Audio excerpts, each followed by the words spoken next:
Hello hello नमस्कार दोस्तों, आप सभी लोगों का बहुत बहुत स्वागत है हमारे फार्म शोज के एक और नए व्लॉग में। दोस्तों अभी मैं अपनी गुजरात यात्रा के दूसरे दिन पर हूँ। हाँ जी दोस्तों, अभी हम कुंडल धाम से निकल चुके हैं और हम जा रहे हैं गोंडल। हाँ जी भाई, हम गोंडल क्यों जा रहे हैं? क्योंकि हम जा रहे हैं भुवनेश्वरी पीठ का कलेक्शन दिखाने के लिए आप सभी लोगों को। तो आज हम वहाँ से निकल चुके हैं और अभी आप देखो हम रास्ते में हैं। और उससे पहले अभी हमें बोटाद में जाना है। अब बोटाद क्यों जा रहे हैं उसके बारे में आपको बता दूं।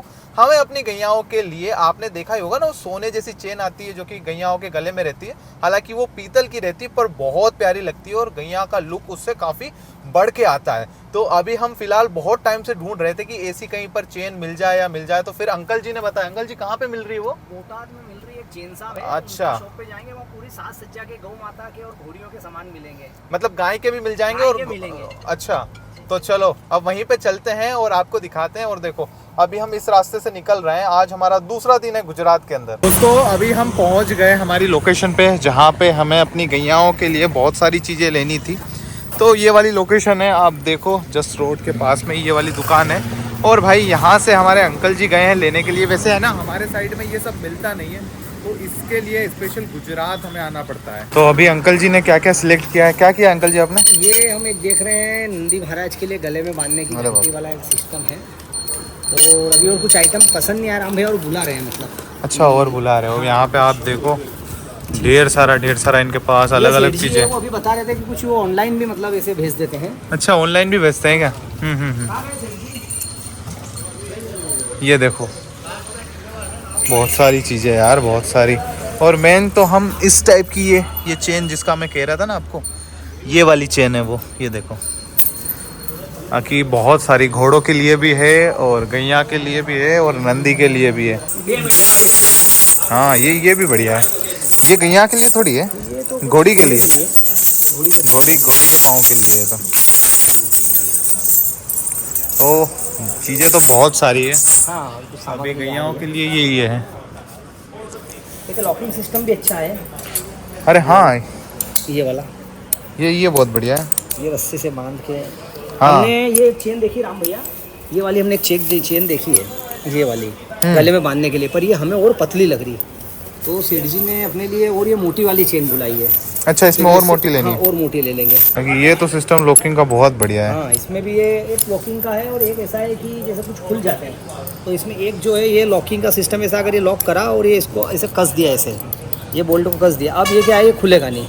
जब इसको ये खोलेंगे तो जाके ये लॉकिंग खुलेगा। हाँ हाँ, बहुत बढ़िया बहुत बढ़िया, बहुत सारी चीज़ें हैं। ये हंटर भी है, ये तो उनके लिए, हाँ, घोड़ियों के लिए है। ढेर सारी चीज़ें हैं अलग अलग। ये तो पहली बार देख रहे हैं सारी। आधा घंटा हो गया हमें सामान देखने में ही, और आधे घंटे से हम ढेर सारी चीज़ें हमने देखी। भैया इतनी सारी चीज़ें हैं यहाँ पे। गाय के लिए तो थोड़ा कम है भाई, पर घोड़ी के लिए तो इतनी सारी चीज़ें हैं। यहाँ पे देखो अंकल जी ने और मैंने भी ले लिए कुछ चीज़ें अंकल जी के साथ में। वैसे तो अपने यहाँ पे दीपावली में सारी चीज़ें हो ही गई थी, फिर मैंने सोचा कि चलो कुछ तो लेते हैं, आए हुए। अभी अंकल जी ने तो बहुत सारी चीज़ें ली है। एक तो ये पीतल की चेन ली। हाँ, ये जो कि इनके पास सिर्फ 1.5 किलो ही थी भाई, ये अपन ले नहीं पाए इस साइज़ में। और ये इन्होंने लिए। और ये बेल्ट है ना, ये देखो, ये बेल्ट ले लिया इन्होंने। ये बड़ी गैयाओं के लिए सारा है ना। चलो, और दोस्तों बस मैंने इनमें सिर्फ एक चीज़ अलग ली है, ये कड़े लिए हैं। ये मैं राधिका को पहनाऊंगा। और एक छोटे कहाँ पे गए हैं, ये रहे, एक छोटे भी है इसमें। तो ये बछड़ियों के लिए, शायद एक बछड़ी में पहले पहना के देखेंगे कि वो कंफर्टेबल है या नहीं है इसमें। और फिर हम जब ये, क्योंकि ये रास्ते में लगता है, रूट हमारा इसी रूट से आना जाना रहता है अगर कुंडल धाम आ रहे हैं, और फिर सारंगपुर से होते हुए अगर हमें निकलना है जसदन साइड, तो इसी रूट से जाते हैं। तो अब देखो नेक्स्ट टाइम हम देख सकते हैं। अभी फ़िलहाल ट्राई करके देख रहे हैं। और चेन तो मंगवानी है, अभी इनके पास चेन थी नहीं, तो इनको फिर ऑर्डर दिया हमने, वो भी जल्द आएगी। तो फिर अपने फार्म पे अपनी गैयाओं को लगा के देखेंगे।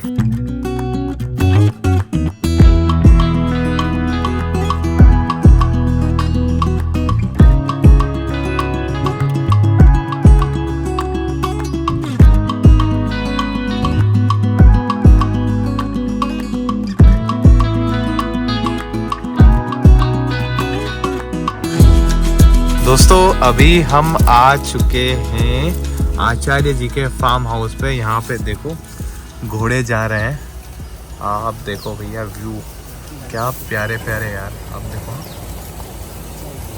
अरे और ये देखो आचार्य जी भी जस्ट अभी हमारे आगे से जा रहे हैं और हम भी पहुंच चुके हैं यहाँ पे। थोड़ा सा लेट तो हम जरूर हो गए पर हम आ चुके हैं यहाँ पे। अभी देखो आगे का व्यू भी आप देखो यार, बहुत बढ़िया है। दोस्तों अभी हम आ चुके हैं आचार्य जी के इस फार्म पे। भुवनेश्वरी पीठ की ये गौशाला है। अभी शाम हो चुकी है, थोड़ा ज़्यादा टाइम हो गया हमें यहाँ पे पहुँचते पहुँचते, क्योंकि हमें ट्रैफिक मिल गया था वहाँ पे। पर यहाँ पे आप देखो बहुत पुरानी गौशाला है, बहुत पुरानी। आप देख ही सकते हो, इसे आप देख के आपको पता चल जाएगा कि कितनी पुरानी गौशाला है। तो वैसे आज तो हम नहीं देख पाएंगे यहाँ पे, तो अभी हम जा रहे हैं रुकने के लिए। सुबह फिर हम इस गौशाला पे फिर से आएंगे और आपको सारी गैया दिखाएंगे यहाँ की। दोस्तों कल शाम को अंधेरा होने की वजह से हम यहाँ पे शूट नहीं कर पाए और इसीलिए हम सुबह में यहाँ पे आ चुके हैं। अभी आप देखो सुबह सुबह 7:30 बजे हुए हैं और अभी हम यहाँ गौशाला पे आ चुके हैं। अभी आपने ये वाली एक गौशाला है, एक गौशाला यहाँ से थोड़ी और दूर है, वहाँ पे भी हम चलेंगे। आगे आगे आगे चलने दो। ये देखो यहाँ पे घोड़े के लिए भी बहुत सारे फार्म, मतलब बहुत सारी अलग अलग पार्ट है यहाँ पे, घोड़े भी बहुत सारे हैं। और इस साइड आप देखो ये भुवनेश्वरी पीठ की पूरी गौशाला है। आप देखो वो आचार्य जी वहाँ पे हैं और ये यहाँ पे इनका फार्म हाउस जैसा आप कह सकते हो। चलो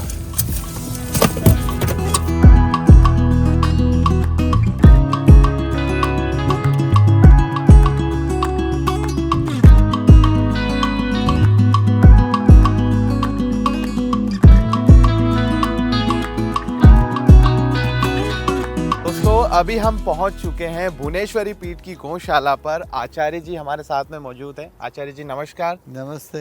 आपका स्वागत है हमारे चैनल पर। आचार्य जी सबसे पहले तो मैं जानना चाहूँगा कि जहाँ पर आज के समय में, देखो मैं पहला क्वेश्चन ही आपसे यही पूछ रहा हूँ कि जहाँ आज के समय पे लोग बड़ी बड़ी गौशाला, बड़ा बड़ा स्ट्रक्चर, बड़ा बड़ा मैनेजमेंट, ये वो सब कुछ कर रहे हैं अपने फार्म पे, आप अभी तक मैं देख रहा हूँ यहाँ पे गौशाला का शेड आप देख लो, जगह आप देख लो, लोकेशन कैसी है, गाय यहाँ पत्थर में घूम रही है, इस साइड जंगल में चरने के लिए जा रही है। सबसे पहला क्वेश्चन मेरा यही है कि ऐसा क्यों? जितने लोग मुझे यह कभी कभी प्रश्न करते हैं जी, तब मैं उनको यही जवाब देता हूँ कि ये गौवें 10,000 वर्ष से इस भूमि पर अपना अस्तित्व टकाए रखी है। अगर उसको अच्छी अच्छी महल की सुविधा राजा महाराजाओं ने दे दी होती तो इस गर्मी की आबोहवा के चेंजिंग में ये अपना अस्तित्व टिक पाती। अगर हमारे लश्कर के जवान को राजस्थान की गर्मी में पाकिस्तान बॉर्डर पर अगर एयर कंडीशन में रखा जाए तो अगर उसकी आदत हो क्या ये अपनी सीमाओं का रक्षण कर सकते हैं? नहीं कर सकते। इसी तरह ये जंगल का प्राणी है, हमने उसको पालतू बनाया। जितना उनको सुविधा देंगे उस सुविधा से दूध महंगा होगा।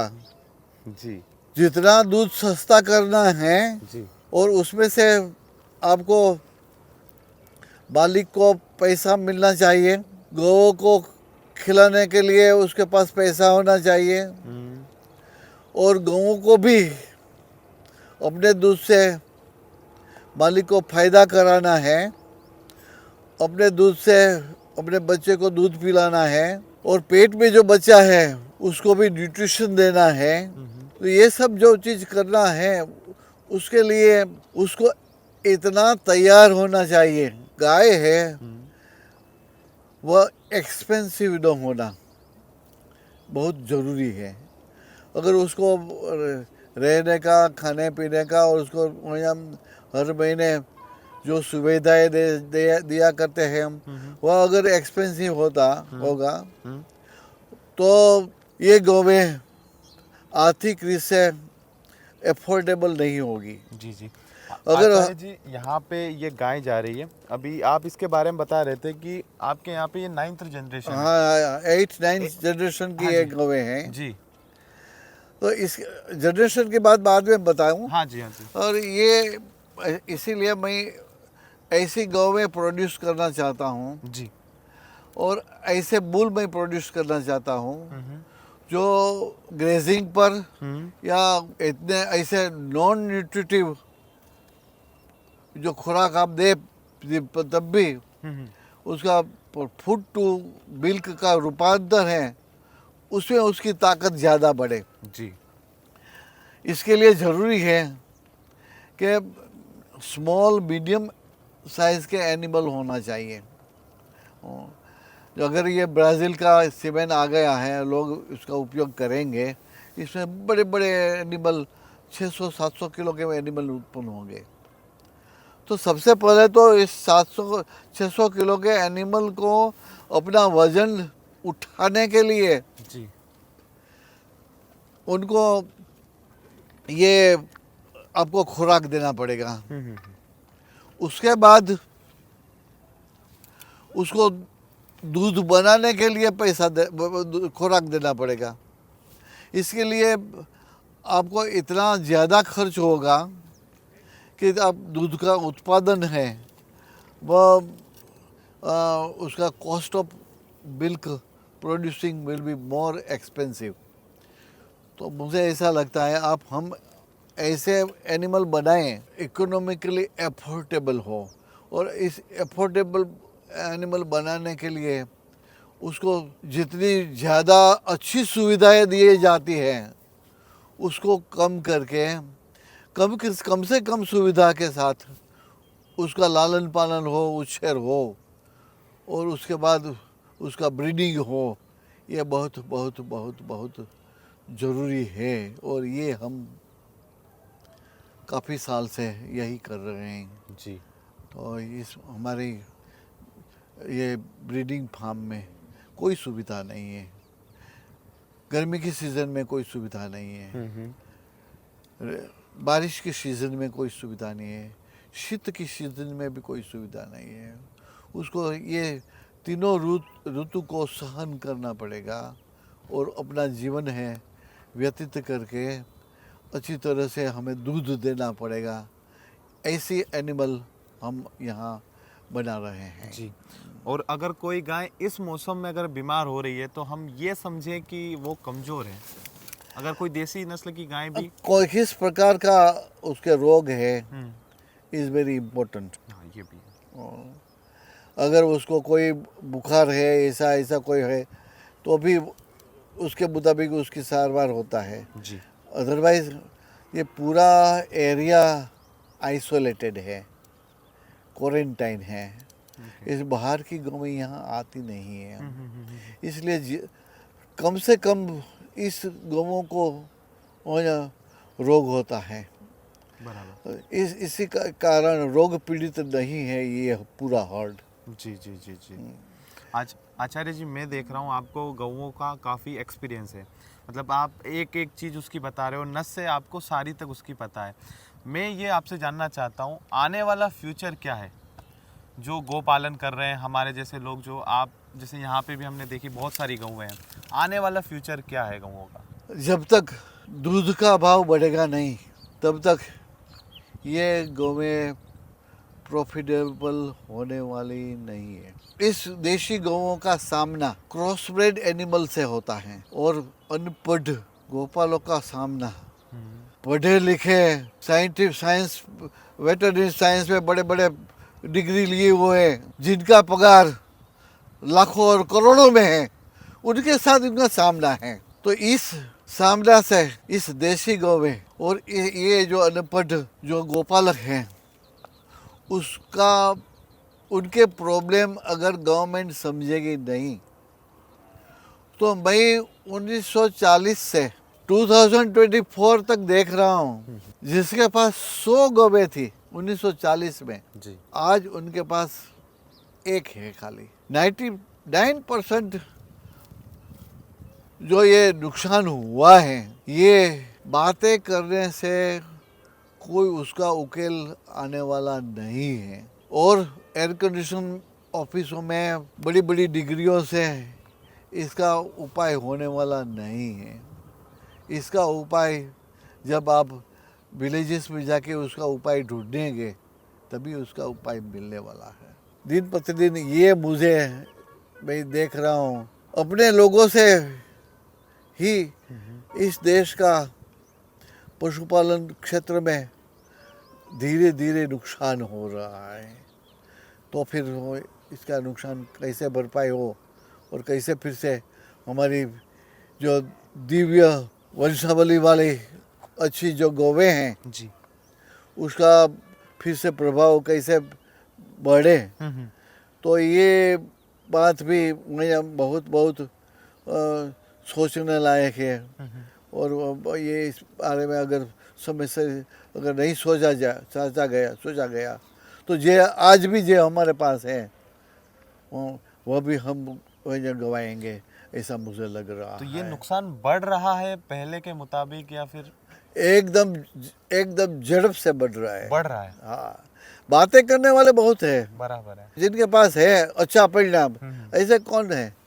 सही बात। और मोस्ट इम्पोर्टेंट ऑफ सफलता उसी में है कि आपकी सफलता गाँव की सफलता है, गाँव की सफलता आपकी सफलता है। तो आपका यूनिट एफोर्डेबल होना चाहिए इकोनॉमिकली। आपको भैया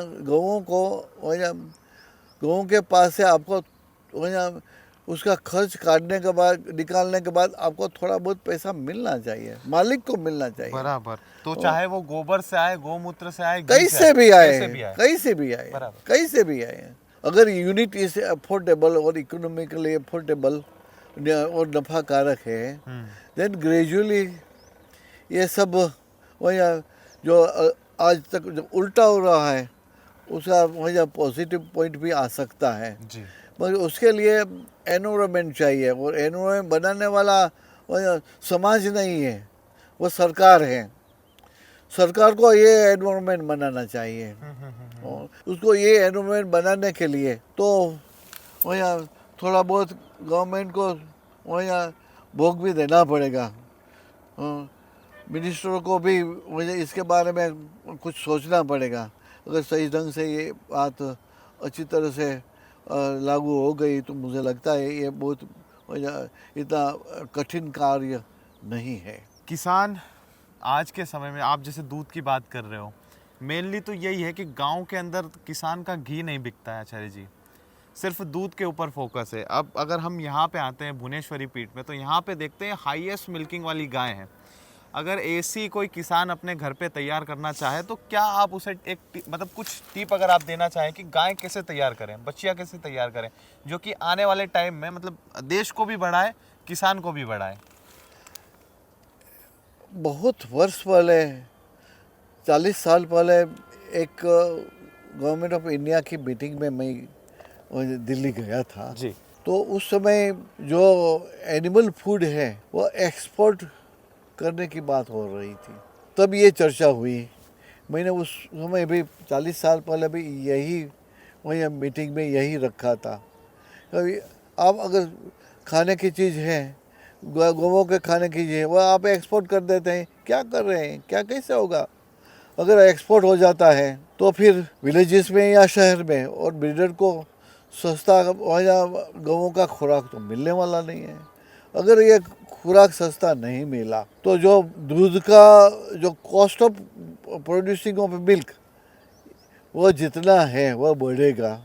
अगर बढ़ेगा तो ये आफ्टर ऑल तो समाज के ऊपर ही होने वाला है, तो लोग ये दूध का भाव नहीं देंगे। अगर नहीं देंगे तो फिर वही ब्रीडर को भी उसका पैसा नहीं मिलता। तो ऐसी कोई सचोट स्कीम बनाना चाहिए ताकि डेयरियों को भी उनको ज़्यादा सब्सिडी दे, डायरेक्ट ब्रीडर को सब्सिडी दे, और या उसका जो खुराक है गौओं का वो कम दाम में बिके, ऐसी कोई व्यवस्था करे। तो इससे वही कॉस्ट ऑफ मिल्क प्रोडक्शन अगर कम होगा तभी ये पूरा मामला है वह संतोषकारक बनेगा, ऐसा मुझे लगता है। बराबर है। और अगर हम ब्रीड में देखें कि ऐसे क्या चेंज हम करें अपनी गौओं में ताकि वो ज़्यादा दूध दे? वेल, गौवें 2 प्रकार से दूध देती है। एक, आप उसका वजन बढ़ाते जाओ, दूध लेते और दूध लेते जाओ। जी। तो एक समय ऐसा आएगा कि जब दूध बढ़ना बंद होगा और वजन बढ़ना चालू रहेगा। अगर हम उसको खिलाते ही जाएंगे तो उनका जेनेटिक्स है, दूध का जेनेटिक्स है, वो बिगड़ता जाएगा। तो उसका जेनेटिक्स इम्प्रूवमेंट के लिए आप एक प्रोग्राम बनाओ जिसमें आपका रिकॉर्ड बराबर हो और सिलेक्शन ऑफ ए बुल में आप सफल हो, तभी ये जेनेटिक्स से दूध मिलता है, खिलाने से नहीं मिलता। खिलाने से नहीं मिलता। खिलाने से वजन बढ़ता है। अच्छा। तो बैलेंस डाइट देके अच्छे बुल उसमें अगर उपयोग में लेंगे तो ग्रेजुअली जेनेटिक्स से दूध मिलता है, ऑर्डर से दूध मिलता है। आपने मेरी गौवें देखी, हर कोई गौवें का पसलियाँ दिखती है, ओवरफेट नहीं है कोई। जी बराबर। अगर वो ओवरफेट नहीं है और अभी आपके सामने ही ग्रेजिंग में गई, जी तो मेरा कहना ये है कि ये सिस्टम मेरे लिए बराबर है, पर दूसरे ब्रीडर के लिए बराबर के है या नहीं, वह उसको अनुभव से सीखना पड़ेगा और अनुभव से उसको अमल करना पड़ेगा। तो सब ये चीज़ सब बातें करने से नहीं होती। आप जो कार्य कर रहे हैं वह कार्य आप निष्ठापूर्वक कैसे करना चाहते हैं, उसके लिए आपके पास कौन सी फैसिलिटीज़ हैं और कौन सी फैसिलिटीज़ आप इंट्रोड्यूस करना चाहते हैं, कर सकते हैं। जी ये सब अच्छी तरह से अच्छे एक्सपर्ट लोगों के पास जाके अगर ये किया जाए तो ये कोई चीज़ अशक्य नहीं है। जो मैं कर सकता हूँ तो दूसरे लोग भी कर सकते हैं। और जो भी मेरे पास यहाँ आते हैं मैं उनको सिखाता हूँ, एडवाइस देता हूँ। और आजकल तो सब जो भी ब्रीडर है वह बातें ज़्यादा करते हैं और दूसरी गौशालाओं की इंफॉर्मेशन उनके पास ज़्यादा है, खुद की कोई इंफॉर्मेशन उनके पास बहुत कम है। जब हम किसी को या प्रश्न करते हैं तो उनके पास उनका जवाब नहीं होता। बराबर है। तो रही बात ये कि भाई मैं मेरे लिए कितना निष्ठावान हूँ और मैं क्या कर सकता हूँ is more important then the दूसरे लोग क्या कर रहे हैं। बराबर है। मैं तो मेरी बात करूँगा आपको, मैं दूसरी बात। बिल्कुल बिल्कुल बिल्कुल। अभी यहाँ पे गौशाला में सब गैया अच्छी तैयार हो रही है, मतलब ऐसा आपको लगता है कि कुछ यहाँ पे इन फ्यूचर के लिए हमें कुछ चेंज करना है या क्या करना चाहिए जिससे और हमें इम्प्रूवमेंट मिले? मुझे इसके बारे में कुछ ज़्यादा सोचा नहीं है आज तक। नहीं सोचा। और संतोष और सफलता का कोई भविष्य नहीं होता। बिल्कुल सही है। तो मैं तो ऐसे वर्तमान स्थिति में बैठा हूँ।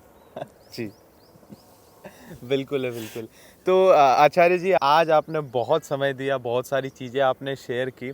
अब लास्ट में मैं सिर्फ आपसे आखिरी प्रश्न ये पूछना चाहता हूँ, मेरे जैसे जो यंग लोग आपको देख रहे हैं, आपको सुन रहे हैं, आज भी इस एज में आप इतनी इन्फॉर्मेशन रखते हैं गौओं के बारे में, आप अश्व के बारे में भी काफ़ी इन्फॉर्मेशन रखते हैं। लास्ट में बस मैं आपसे एक सवाल पूछना चाहता हूँ, क्यों लोग को गाय और घोड़ी रखनी चाहिए, क्यों, रीजन क्या है? गाय डिवोशन का प्रतीक है और अश्व है वह शूरवीरता का प्रतीक है।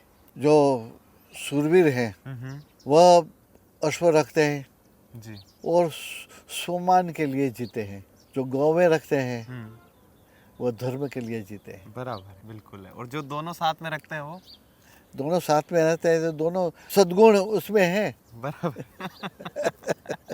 मतलब वो सेवा से रणभूमि तक जा सकता है। एक डीएसपी थे, हाँ वह जब तपास में जाते थे कोई मर्डर केस में ऐसे जी तो उनके घर पे जब इन्वेस्टिगेशन के लिए जाते थे, अगर वह जब चाहे कितना भी उन्होंने गुनाह किया हो, अगर उसके पास घोड़ा हो तो उसको ऐसे इन्वेस्टिगेट करते थे कि वह जिससे कारण उसको न्याय मिले। That is very important. कोई आदमी गाय रखता है, कोई आदमी घोड़ा रखता है, तो अगर इन्वेस्टिगेटर, पुलिस इंस्पेक्टर या पुलिस ऑफिसर उसको इन्वेस्टिगेट करता है तो उसका इन्वेस्टिगेशन करने का तरीका बदल जाता था ये देख के। अच्छा। और मैंने भी एक दफ़े पूछा था, उन्होंने बोला घोड़े वाला या गाँव वाला ऐसे गुनाह नहीं करता, और गुनाह ही किया है तो कोई कारण होना चाहिए, तो उसको जस्टिस मिलना चाहिए। अच्छा, ऐसा उनका एक मानना था। मतलब घर पे रखने से लोगों के प्रति ऐसी भावना आती है, लोग अपने बारे में ऐसा सोचते हैं।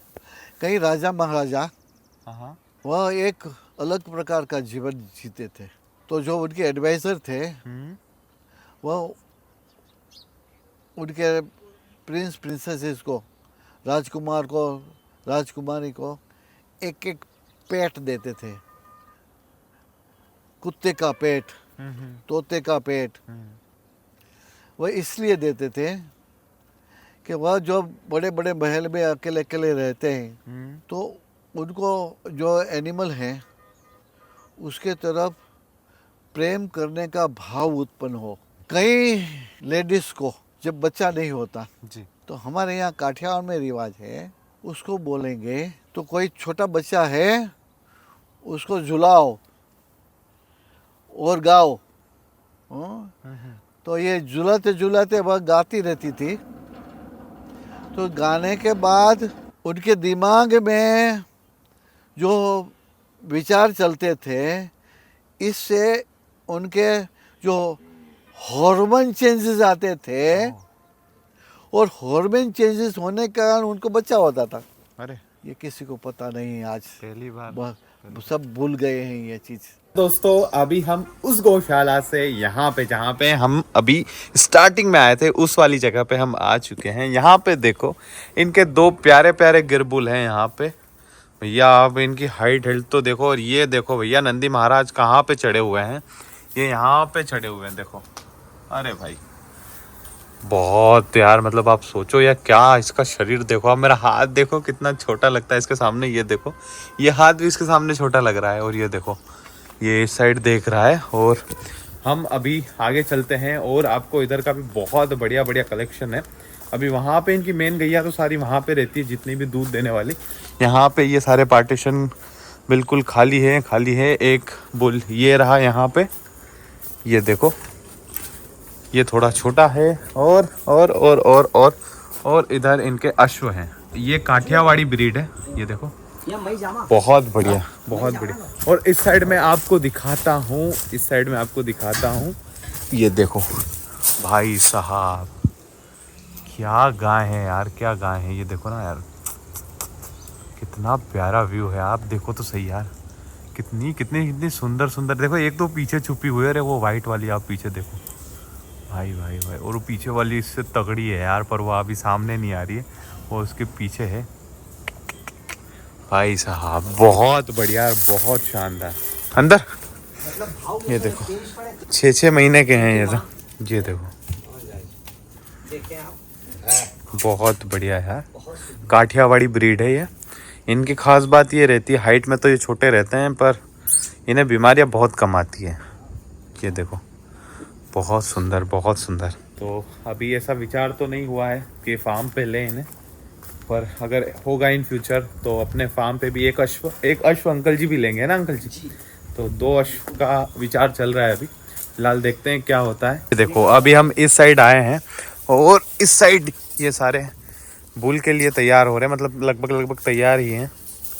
आप देखो कलर पैटर्न इसका बहुत प्यारा है। एक वो देखो, वो भी बहुत सुंदर लग रहा है। और ये देखो बहुत अच्छे से सब तैयार हो रहे हैं। ये देखो यहाँ पे 4 बुल हैं, और इस साइड में छोटे बछड़े हैं, वो देखो सामने सारे के सारे देख रहे हैं। वैसे यहाँ पे देखो एक बात तो मैं कहूँगा कि बहुत कम व्यवस्था में बहुत सारी चीज़ें यहाँ पे हो रही है। मतलब कहते हैं ना कि फैसिलिटी कुछ भी नहीं है, कुछ भी फैसिलिटी नहीं है यहाँ पे। आप देखो शेड कुछ भी नहीं है यहाँ पे, नीचे वो छाँव में बैठते हैं, नीचे आप देख लो कुछ भी नहीं है। खाने पीने के लिए भी बहुत कम इन्हें देते हैं, पर उसके बावजूद भी ये बहुत अच्छे से तैयार हो रहे हैं। और मेन तो आपको पता ही है कि कम खा के ज़्यादा दूध देने वाली गैया बनाने का यहाँ पे लक्ष्य है। बहुत सारी चीज़ें यहाँ पे चल रही है। इस साइड पे आप देखो, थोड़ा सा इन बछड़ों को भी मैं दिखाई देता हूँ। हम चलते हैं इधर, ये देखो, बहुत बढ़िया है यार। ये देखो देखो, बहुत बहुत सुंदर यार, बहुत सुंदर। अभी फ़िलहाल दोस्तों यहाँ से विचार चल रहा है बुल लेने का, अब वो देखते हैं कि क्या होता है। अब आज का ब्लॉग काफ़ी बड़ा हो चुका है, तो आप लोगों से ही कहूँगा ढेर सारा शेयर कर देना, लाइक कर देना और कमेंट करके बताना आपको ये गौशाला कैसी लगी। और मैं मिलता हूँ अगले ब्लॉग में, तब तक के लिए जय हिंद, वंदे मातरम।